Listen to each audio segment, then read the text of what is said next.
Hello my friend, in this video I'm going to be going over my music production process and why I personally have both a DAWless setup and a computer-based setup. So I'll be going over the pros and cons of both a computer-based setup and a computer-free setup in this video. So hopefully if you're on the fence of choosing between one or the other, or if you already have one of them and you're thinking about getting a secondary setup hopefully this video will be helpful for you. But with that said, we'll jump right into the meat of the video. So starting off with the DAWless setup. So right now I have a DAWless setup upstairs in my bedroom right now. And right now I'm experimenting with the MPC-1 to use that for everything for the DAWless setup. And real quick, if you don't know what a DAWless setup is, it's a setup that does not use a DAW, which is a digital audio workstation, which is a computer program. So it's basically a way to make music without a computer, which is interesting because that's how music was made before computers anyways. But since computers are such a big part of daily life these days, it's almost more rare and interesting to be making music without a computer, and the term DAWless has kind of picked up a lot of steam recently. So right now I have a secondary setup in my bedroom, mainly with the MPC-1. I've also been doing a lot of experimenting with the Novation circuit and the model cycles as well. And the reason that I personally like having a DAWless setup is three main reasons. One is that it's portable, two is that there's limitations, and three is that it's fun. So I mentioned that this is my second setup and it's up in my bedroom. And one great thing about the DAWless setups in particular, at least for me, is the fact that they're so portable. Since everything's all in one device, it's easy to unplug just a few things and you can set it up anywhere. And in my personal instance, my computer-based setup is in the basement of my dad's house. So it's not a bad place, but particularly as it's getting into spring and summertime over here where I'm from in Canada, I personally don't like being in the basement when it's kind of dark and cold, when there's I could be upstairs where there's fresh sunlight and daylight and fresh air and all that kind of stuff. I kind of prefer that environment in the spring and summer. And so that's what I personally really like having a DAWless setup, is I could have a secondary setup and I can move that setup anywhere I want pretty easily. Particularly with something like, say, the circuit, or something even with the MPC-1, I think you could attach a battery to it and you can set it up anywhere, and that's super cool and something I really like about having a DAWless setup. Second thing is that with a box like this, or any DAWless setup, even if you have a couple of boxes set up, there's a lot of limitations. So with a computer, there's no limitations. You can do anything you want. And the reason that I kind of like this is that it kind of forces you to do things in a different way than you normally would, and you kind of have to think outside of the box and use the tools that you have available to you inside of these devices to the best of their abilities and create something as amazing as you can. And I find this kind of inspiring because one thing is, with a computer, there's no limitations, right? So it can be overwhelming and there's so much you can do. By narrowing your focus so much, I feel like it does kind of harness some creative juices. And one big thing that I do like about it is switching between the two. With a DAWless setup, you're kind of stuck in that limitation. And by working through that for a while, then moving back over to a computer-based setup where suddenly you don't have the shackles of the limitations and you can do whatever you want, I find it really refreshing. I think the transition between having these crazy limitations and then having crazy no limitations, I can do more with the freedom of the computer-based setup after having that experience with a limited DAWless setup. And lastly, obviously one huge thing with DAWless setups is that they're honestly just usually a little bit more fun.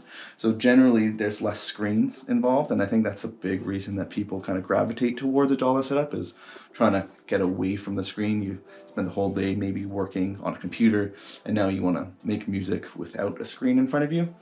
So usually DAWless setups have a bunch of pads and knobs and buttons and stuff that you can press, so it's a bit more of a raw experience, and that's obviously a huge draw to it. It's just kind of more fun, and obviously you can plug these things and have hardware set up on a computer, but it's just a bit different because there's almost no keyboard involved, there's no mouse involved, it's all just tactical, feeling things out, and it's obviously super fun. And then I wanted to go over the main con that I find with DAWless setups. Obviously I mentioned the limitations before. That can be kind of a pro or a con. In my mind, I see it more of a pro, but the big con for me is that I generally find that when I'm producing with a DAWless setup, the quality is a lot lower in general. I have a harder time personally getting higher quality sounds and really getting the ideas in my head out with a DAWless setup, especially when it comes to, say, bringing that out into a more full, robust arrangement or song structure. I find I always fall short with that, and I do need to move it over to a computer to finish it off. And just in general, I feel like the overall quality is not as high as that I can hit with a computer. And maybe that's something that'll change over time, and particularly maybe as I add in new devices and whatnot. I also find it really hard to make mixing decisions on a setup like this, and that's the biggest thing for me, quality. At least for me, I feel like it's less quality with a DAWless setup. So moving over to the computer-based setup, the pros, I kind of almost mentioned them when I was speaking about the DAWless setups, but right off the bat, I always find that there's just a higher level of quality that I could hit. Maybe I'm more used to it. Maybe I'm kind of used to the workflow of it and having all those plugins available to me, but there's also just so many plugins that you could have, and the way that you can kind of fine tune things, and you can scrub your way through any point of the song to make changes to the arrangement and add a limitless amount of layers and automate things perfectly. And there's that visual element of using the screen and your mouse and the keyboard that you can really fine tune things perfectly, I find. So I always find that the end result is just a lot more high quality with a computer. And the second pro that kind of ties into that, and that I did mention, is the fact that there is no limitation. So there's an endless amount of plugins and different workflows and different software that you can use, and you could even plug in things like the DAWless hardware or hardware synths, whatever, guitars, this and that, into a computer-based setup, and there's just no limit to the potential of what amazing stuff you can do with a computer-based setup, and I think that's a huge pro for me, definitely. And then moving into a con, which I did also kind of mention again, but it's just less portable, and usually with computer-based setup, you're kind of set up in that studio space and you can't move it around too much. And that's the biggest con for me, I think. Like, obviously the screen can get a little bit annoying, but I personally use something called the Ableton Push 2, which is a really cool hardware MIDI controller that allows me to control a lot of the aspects of the Ableton software. And I find that adds a lot of a cool tactile, performance-y, fun vibe to when I'm making songs on the computer. But it's that fact that I'm kind of stuck in that basement and I can't really get out of there, and especially in the summer, it's just, I'm yearning for sunlight and fresh air, and being in the basement is kind of the opposite of that. So that's kind of the main reason why I like to have the multiple areas. And then I'm also just personally kind of that creative person where being in different areas stimulates me more than it kind of makes me uncomfortable and nervous. I kind of get inspiration being in a different space. It just changes things up, and I just personally like that kind of workflow. And lastly, on the topic of workflow, I just want to go over my personal workflows a little bit more in detail for these two different kinds of setup. So for the DAWless setup, usually what I'll do, and this is kind of for both, but I'll usually start with some kind of sample, some kind of main hook, something maybe vocals or a catchy hook, piano line or guitar line, something like that. Something that's more of a main element. That way when I'm building all the extra parts around it, they're all trying to complement the main hook to make the main hook stand out as much as it can. That's usually something I'll do. Then I'll usually add in the drums to kind of create a rhythm around that, and then I'll add in the bass line after I've built out a lot of those foundations. And the reason for that is I think the bass is kind of an underappreciated instrument, and it's also honestly my favorite thing to write. So I usually like to have like the groove and the overall vibe and the hook and the melodic kind of principles already built around the song.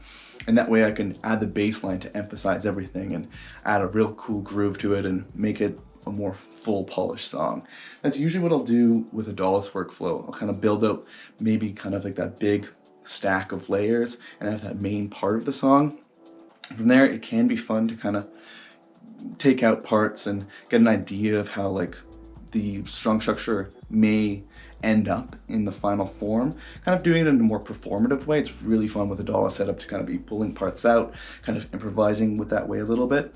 But then what I'll ultimately do is I will move that over to Ableton, get all of those tracks in there, and then flesh out the track completely. And this kind of compares to the computer-based setup where it's very similar to how I do it on the computer. It's just a little bit less punching things in, like chopping up samples. I might be cutting up the samples a little bit more with the mouse and keyboard. I might be dragging in fuller loops to work with on the computer-based setup. But it's kind of similar. I'll build out like kind of one huge super loop and then kind of build out the structure. And then from there, I find it a lot easier. I think one reason that the computer-based setup, usually it's a bit higher quality, is I prefer to mix on the go. So as I'm adding in elements, I'll be kind of pulling out the lower end frequencies, higher end frequencies, mixing decisions as I add things in, and tinkering as I go along. And then this way, by the time that the song's finished, there's only a few small mixing things that I need to do, and then throw it into a quick mastering chain. So I find it's just a really quick workflow that works really well for me, and I like it quite a bit. Anyways, those are the two perspectives on making music, or at least my two ways that I go about the music production process. Hopefully you found that useful, and hopefully if you're deciding between the two, or if you're thinking about also getting another one, like, I would recommend it. You get the best of both worlds if you are in a situation where you can have a DAWless setup and a computer-based setup, and being able to move from the different locations, I find that super useful. Something that I'm currently doing right now is I am building out a new project. So if you haven't followed me before, I also release music under the name Best Friends Club. It's more like dance electronic music, and it's a little bit more established. I've gotten on about 7 to 13 or 14, quite a few Spotify editorial playlists at this point, and I've racked up over 3 million streams. So I've gone through this process of making music in different ways for many, many years, and I think it's shown in the results that I've been getting. I have a video that kind of explains how I got onto the editorial playlists. It's a lot of hard work, but I've put a lot into it. So hopefully this information is helpful. One thing that I am currently doing is I am working on this DAWless setup because it's becoming summer over here, and I'm trying to work on the tracks in a different location. I'm also working on dropping a new kind of project that's a bit more in the chill kind of space of music, like a bit of a detour away from the dance kind of stuff. And what I'm doing right now is I'm building out sketches with the DAWless equipment, and kind of getting cool ideas and building them up. And this is kind of on the path to releasing that project. So if you want to see how things are going along this journey of creating a new project and starting kind of from scratch, especially once I think I get into the more marketing stuff, hopefully that'll be particularly useful. Make sure you like and subscribe and all that stuff. I think I kind of rambled near the end. Hopefully it's not that bad. Anyways, like and subscribe if you found this useful. Other than that, I'll see you in the next video, my friend. Have a good one.